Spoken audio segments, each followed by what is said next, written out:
Hi, I'm Tony, and thank you for joining me at Art City Fitness. Have you ever wondered why you struggle to lose weight? Have you ever wondered why you're unable to accelerate your fitness goals, your healthy lifestyle changes? You sit stagnant and you almost have no motivation. Today, we're going to go through 7 tips to help remotivate you and accelerate your healthy lifestyle change and your fitness goals. The first tip I want to talk about today is how much water we should drink. What is adequate water intake? Well, we know that we should drink at least 8 ounce cups of water a day, which is 64 ounces of water if you're doing the math. Is that enough or is it too much? 8 cups of water a day definitely is enough for the average person. Typically, we don't even drink 8 cups of water a day. We fill our day with sugars, teas, and so on and so forth. But never do we sit back and actually, for the most part, drink 8 cups of water a day. And if you were to try that today, you would find that quite daunting, especially when we look at that realistically. We should probably consume half our body weight in water so that you have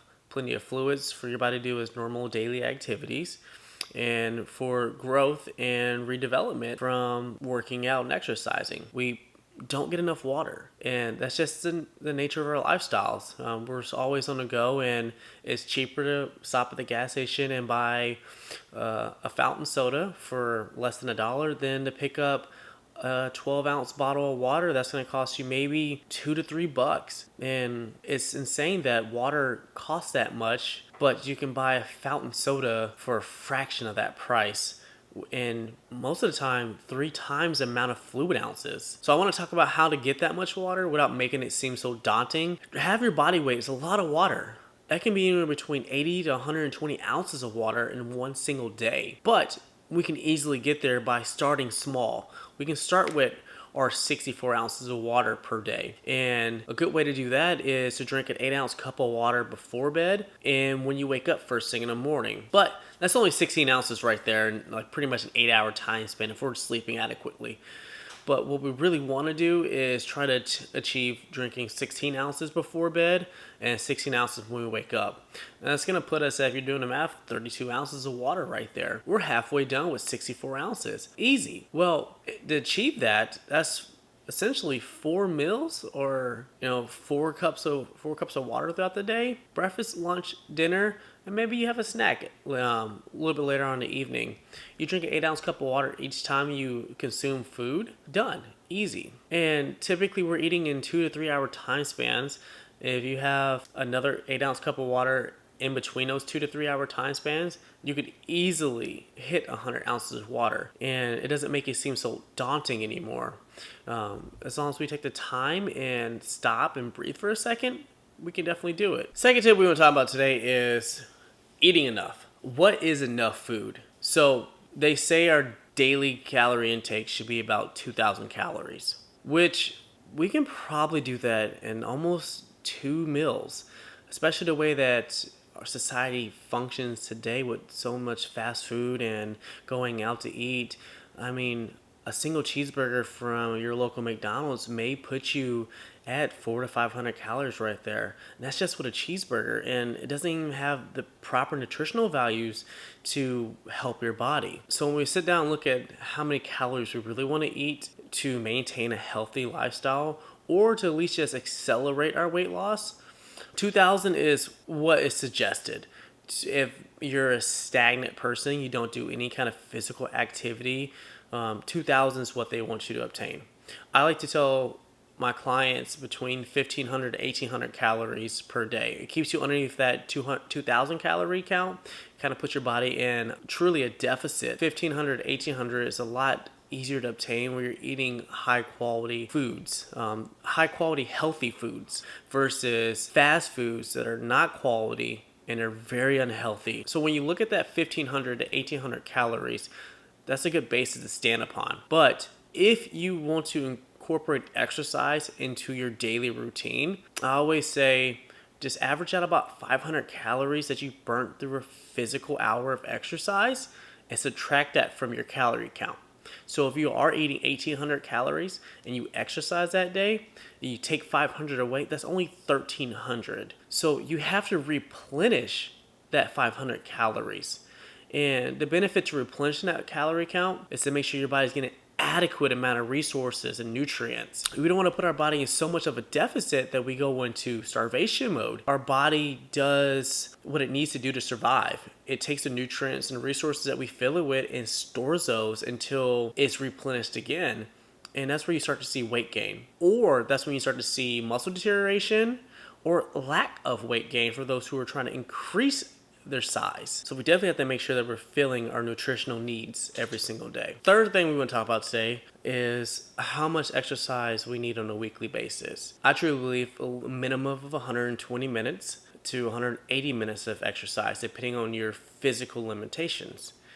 And that's not a lot when you sit down and think about it. It's only 2 to 3 hours of your week that you spent being physically active. Now, you can definitely break that down to 30 minutes per day, leaving you at about 4 to 5 days of exercise for only 30 minutes. And that can be easily achievable with spending 30 minutes a day. We spend 30 minutes a day watching episodes of Friends on Netflix. Heck, we spend hours watching Netflix, but we don't stop for a second and, exercise. We don't move around. And exercise is scary to some people because you believe that the only way to get exercise is to go to the gym or go outside and run. But you can do other things to push your body past its physical limitations. Going for a bike ride, going for a walk, moving around, being active for 30 minutes, playing a game of tennis, playing a game of pickup basketball, just running around. Exercise doesn't have to be what you see. It can be whatever gets your body moving for a certain extended period of time. And doing something like that for a minimum of 120 minutes a week can definitely see changes in your body's growth and weight loss journey. So we just talked about how much to exercise, which is awesome. But what about the rest of the day? Should we still be active or should we just relax? Well, that is another issue that we have, is that we're really stagnant nowadays. We spend a lot of our time at home and at work. And unfortunately, the way society has grown, a lot of the jobs are desk jobs. And we go to work, we sit down for 8 to 10 hours. We come home, we sit down for another 5 to 6 hours before we're ready to go to bed. And then we go to bed and we lay down. So you just spent 24 hours that day sitting, working, watching TV, and sleeping. And at no point outside of getting up to go to the next location did we take the time to raise our heart rate, stand up, move around. We sat stagnant the whole time. And staying stagnant like that doesn't cause calorie burn. Our body slows down, it stores everything, it metabolizes slower, we're unactive.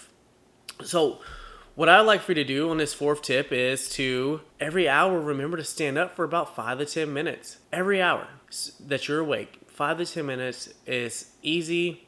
Get up, just stand up for a second. You're at work, you're sitting behind a desk, get up, stretch. As we sit stagnant for so long, we get tired. Our body's in rest mode. Get up. Get your heart rate up, elevated, and then get back to it. The fifth tip we want to talk about today is stretching. So we just talked about getting up and standing up at work for 5 to 10 minutes. Well, what about stretching? So the first thing we do when we get up in the morning is we get up, we sit up in our bed, we yawn, blow all that air out, and we stretch our hands sky high. Well, that's your body telling you that it's stiff, muscles are tight, and it needs to stretch. That's a perfect time to just get up and do a few stretches, 10 minutes worth of stretching, get ready for work, head off to work, come back home, and stretch again. You moved around all day at work, and it's time to stretch those muscles out. And stretching the muscles also breaks down muscle fibers that need to rebuild or regrow. And every time we do that, we're also burning calories. So it's going to increase our calorie efficiency, so that way we are losing weight just as well. And that's just from stretching. There's plenty of people out there that will tell you that yoga is the best form of stretching, and that's all they've done for the past year, 2 years, was just adequate yoga, and they've lost 10, 20, maybe over 100 pounds just from stretching. And that's because of the strength building that stretching will help with over time. but those muscles regrowing from each and every single time that you break them down. So our sixth tip is trying to figure out where motivation comes from. If you're watching this video, you've already have the motivation you need. So that's not a problem. For a lot of us, we just feel unmotivated to change our life, to make our lifestyle better in a healthy format. Well, I can tell you this right now. You already have the motivation. It's there. We're not going to try to increase the motivation. What we're going to do is try to accelerate the motivation. And by doing so, all we're going to do is just switch gears. It's like driving a car. You're already driving it, but you need to go faster. And in order for you to do that, you just change gears. And by changing gears, it allows you to rev your body up and move to the next stretch. Don't look at life as I'm unmotivated, I'm discouraged, I can't do this, it's hard to do this, it's hard to get started. You've already got started. You've already pre-contemplated. You're already contemplating.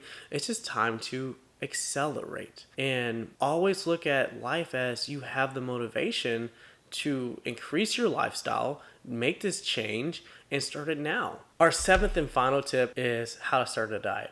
Don't start a diet. All those diets you've been doing, throw them out the window. I don't believe in them. I don't like them. A diet is a fad that helps somebody on the internet make money. It's not you. Unless you're the one making the diets, then you're not making the money. Diets, what they do is they give you a couple weeks, couple months of tips to follow, things to eat, to lose weight quickly. They don't help you change habits, they just help you change your body. And we want to change our body, not just for a couple months, but for the rest of our life. The easiest way to do that is to change one habit at a time. Diets make you change everything at one time. Everything. You got to do this, you got to do that, you can't eat this, you can't eat that.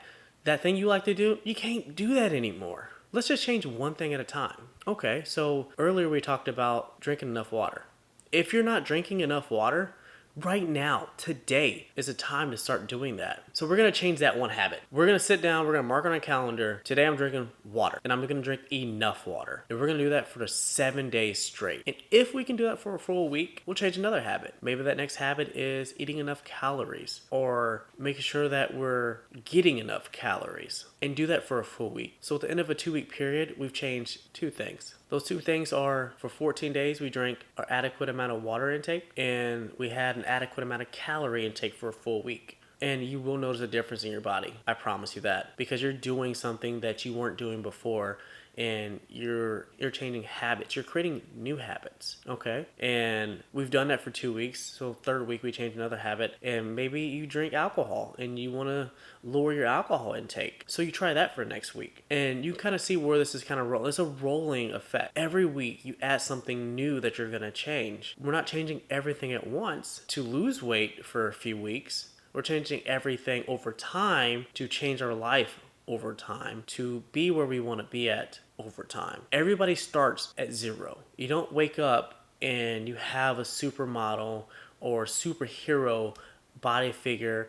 You don't wake up and you just know how to eat healthy. You don't. It takes time, practice, experience, and knowledge. It can be daunting when you go to the gym and you see somebody who's physically fit and they look like they're in the best shape of their life. Well, they're probably where you're standing at right now at one point, and it took them a while to get there. It took them a while to figure out that they had to make lifestyle changes to get to where they wanted to be at. They couldn't just follow what they read on the internet, but truly believe in themselves and follow these simple tasks to get there. And it's not hard. You just got to do it. You have the motivation. You just have to change gears. So I want to leave you with the question of the day. What habit are you going to change today? Let me know in the comments of what habit you decided to change today. Like, share, and subscribe. Again, I'm Tony, and this is Art City Fitness, and I'll see you next time.